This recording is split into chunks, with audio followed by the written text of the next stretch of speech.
me tell you about something that happened when I was a kid.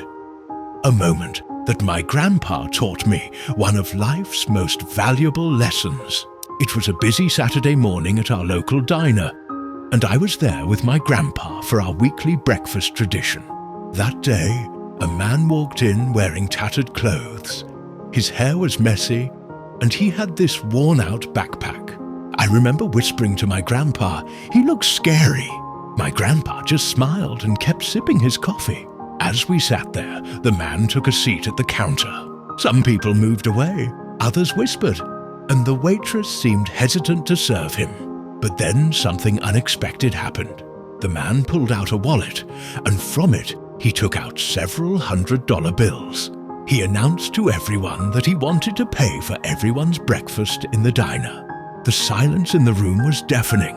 But that wasn't all, Dot. He started telling his story. He was a successful software developer who had just finished a year-long project living minimally and donating most of his earnings to homeless shelters. He chose to live simply because it reminded him of where he came from and kept him grounded. My grandpa turned to me with that knowing look in his eyes and said, "You see, kiddo, that man just taught you something precious. Never judge a book by its cover. The richest stories often hide behind the simplest covers." Years later, I still carry that lesson with me. Every time I catch myself making quick judgments about people, I remember that morning at the diner. My grandpa's wisdom rings true. We're all walking stories, and you never know what incredible chapters lie within someone until you take the time to read them. You know what's funny? That man in the diner changed not just my perspective that day, but everyone's.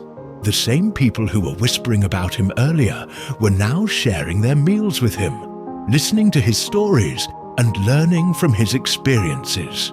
So, next time you're quick to judge someone based on their appearance, remember my grandpa's lesson. Take a moment to look deeper, to be curious rather than critical. Because sometimes the most extraordinary people come in the most ordinary packages, and the most beautiful stories aren't always bound in the fanciest covers.